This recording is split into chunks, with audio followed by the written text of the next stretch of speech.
Okay, I've had a lot of interest in blackface super reverbs lately. This demo's for Alec. He wanted me to do just a clean super reverb to compare to his 1965. And the thing I like about doing these videos is when I play these amps after I haven't played them in a while, I said, man, these things sound pretty darn good. And I wanted to say it brought back some memories. This was, actually the 1966 was the first Super Reverb I ever owned, a vintage amp. It's in the other room. But this is 64, this pre-CBS. And the 66 always had more power, but either way, I remember when I first plugged into this amp, how difficult it was for me to play. I said, man, this thing shows all my mistakes. And that's one thing, those high gain amps will cover up a lot of mistakes that you don't realize until you play a clean amp. The good thing about it is it makes you play better. I realized it was almost like starting over. I said, of course, when you add overdrive and fuzz and everything, that helps cover it up a little bit. But and these big old clean amps will show all your faults and make you play better.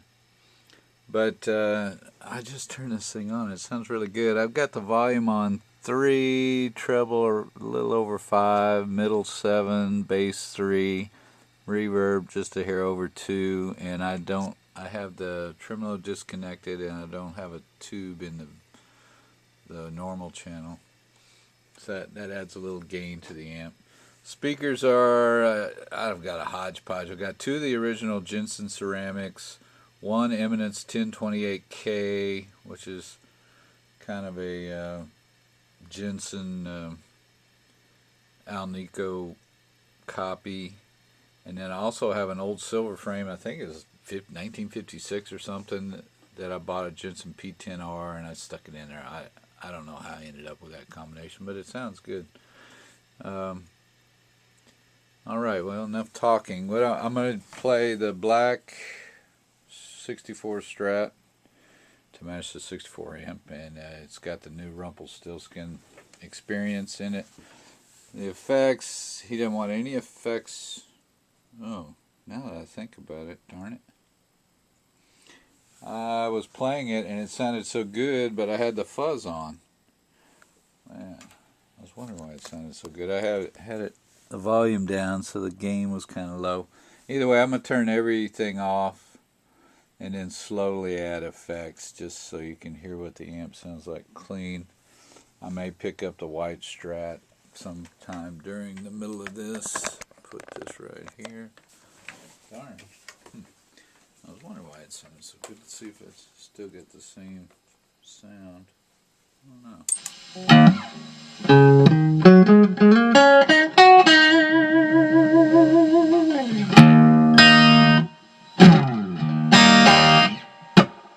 Yeah, that's with the fuzz on, but that's what's nice about those fuzzes is you can clean them up pretty good.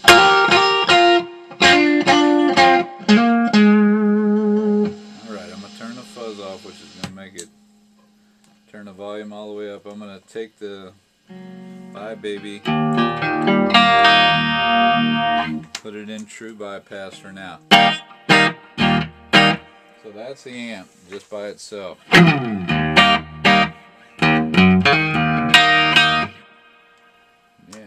not near as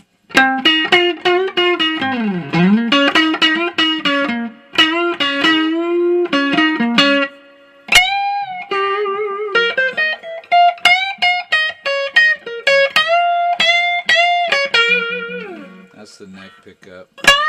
This is middle. Need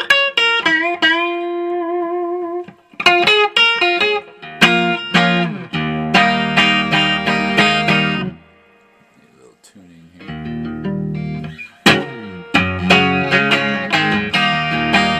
Like I say, to me these amps are just more of a foundation for the rest of your effects. I mean, you just want a big clean amp with a lot of bass. Good tone, good tube tone. And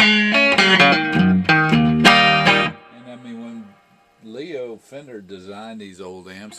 He hated distortion. He was designing them to be as distortion free as possible. So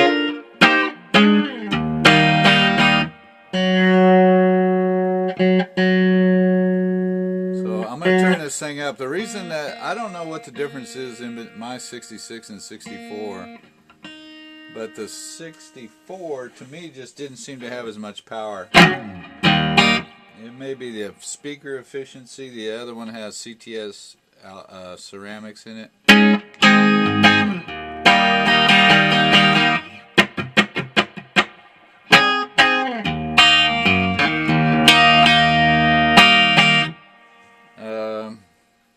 So I can almost turn this thing all the way up. Most Super Reverbs, you get around 4 or 5, and that's about the sweet spot.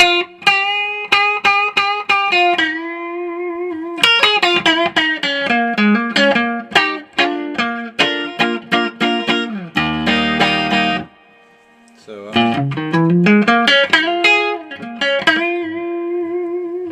makes it pretty. Let's see. This is the bridge pickup.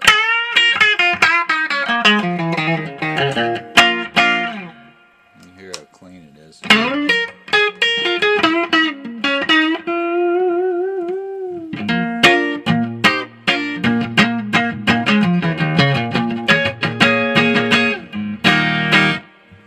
So I'm going to turn it up now. Let me just see what the bright switch does here.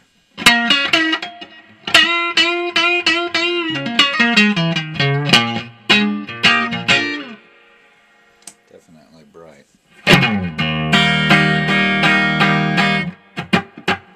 Okay, I'm going to turn this thing up to 4 and see what happens.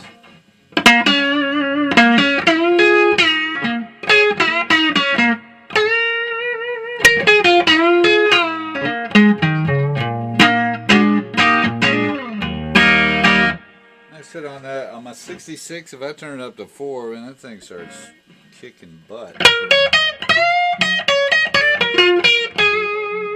And then for a while I thought there was something wrong with it. It may just be the tubes. I have RCA black plate, used tubes. They seem to be fine, but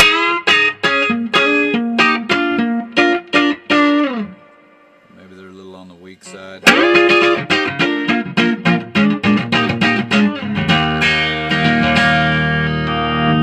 Middle pickup.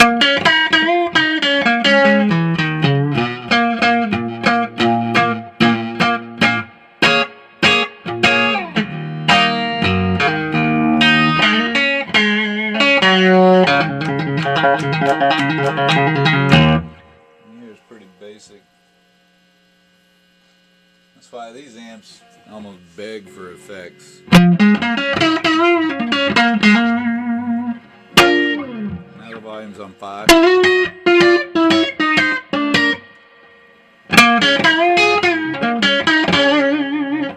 Starts to sing a little bit more.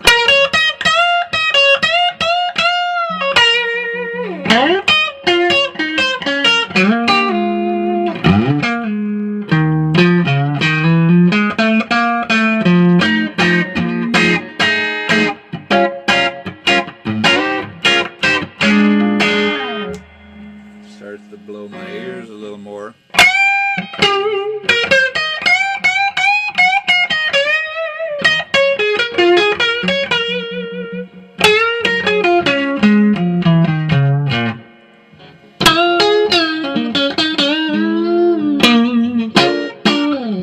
That's neck and middle.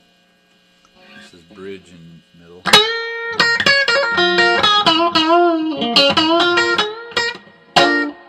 See how clean it is. Now I'm going to go up to 6. See on the other amp.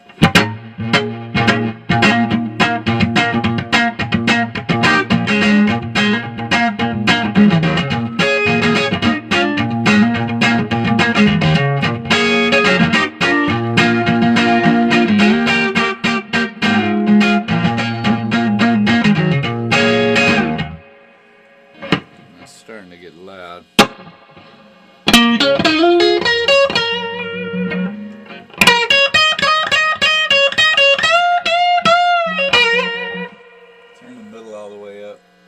sevens. That usually it.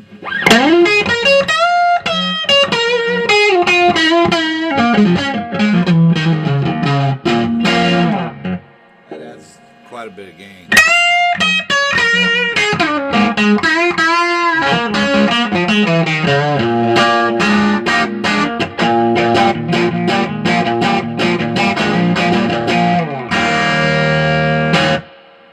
Still just clean amp, and my ears are ringing like crazy.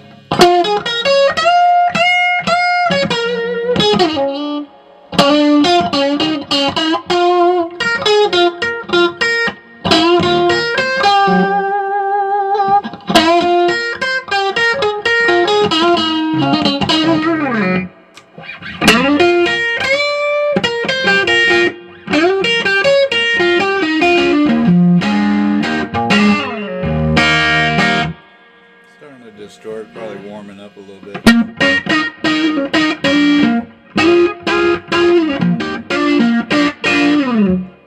And, you know, in a live gig with a drummer and a bass player, this wouldn't be that loud. And then you get that really cool tube tone without all the effects drowning everything out.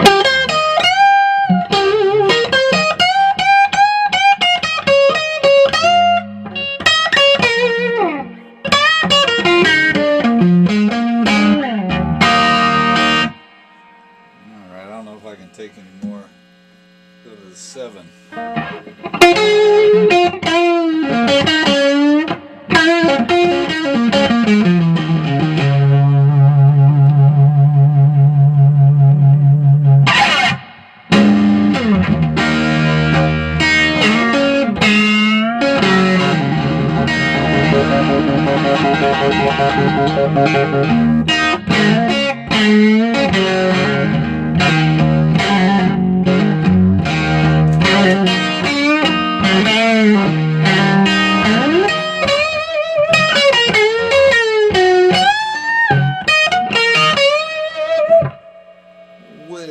Okay, I'm going to turn the middle back down to 7.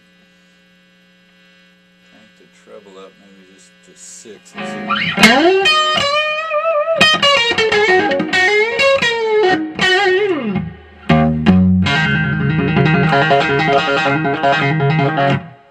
I'm going to start with the effects. Keep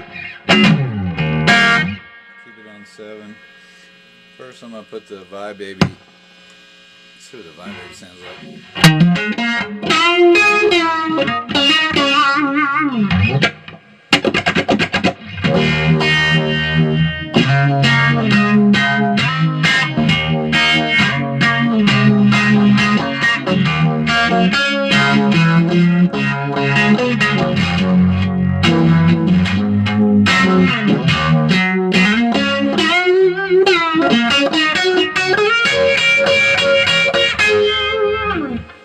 Alright, now I'm going to put it in cancel mode, which adds actually a little bit of mid-range.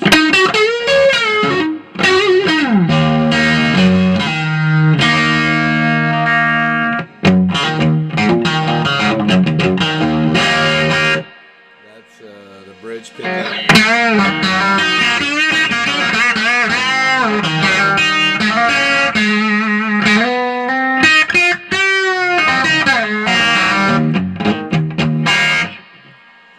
Boy, I'm sure my neighbors hate me.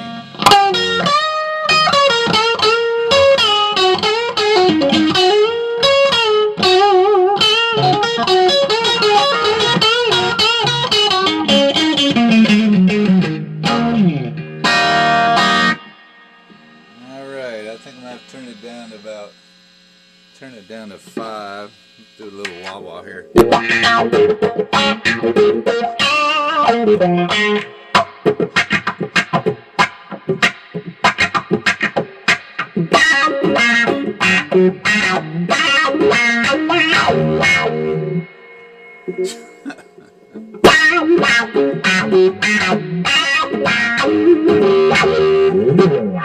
This is clean. Alright, I'm going to put in a little MXR short delay.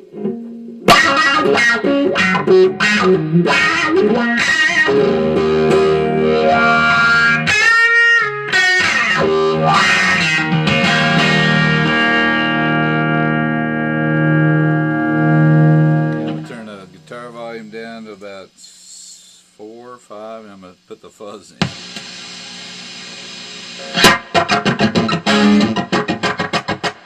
MXR's off.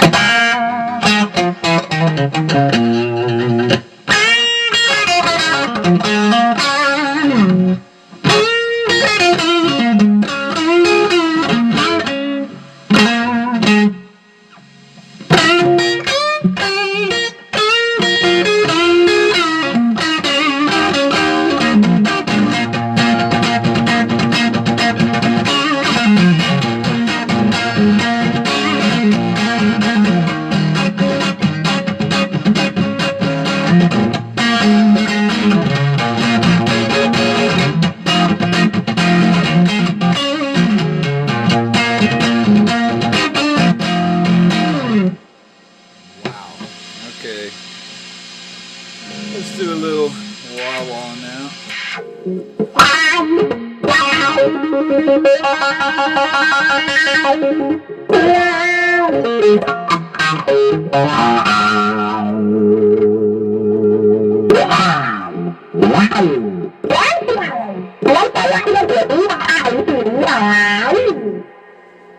And that's the less effects you can use, the better off you are.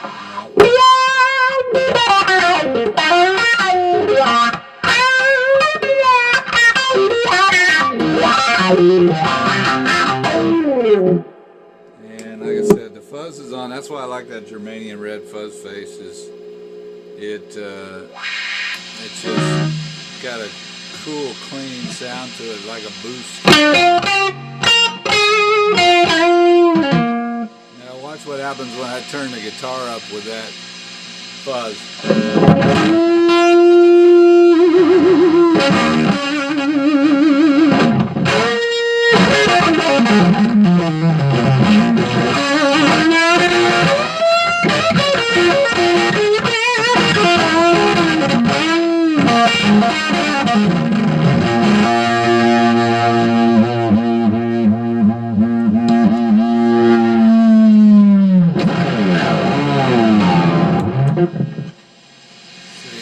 That's where all the gain comes from. That last little few seconds I turn the OCD on when I really want to kick in the feedback. I'll turn the fuzz off. Here's the OCD just by itself, which has a great sound by itself too.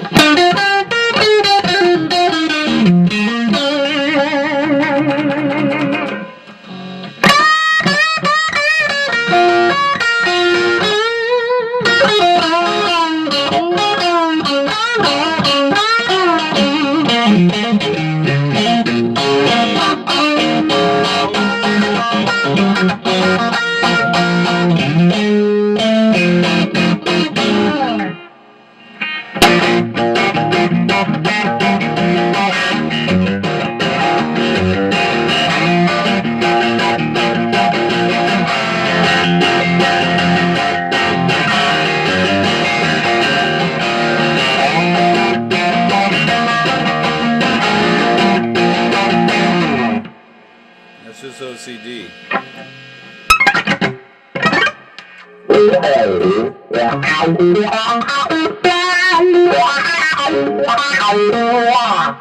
I mean, you hardly need the fuzz. The only thing you need the fuzz for is the Hendrix.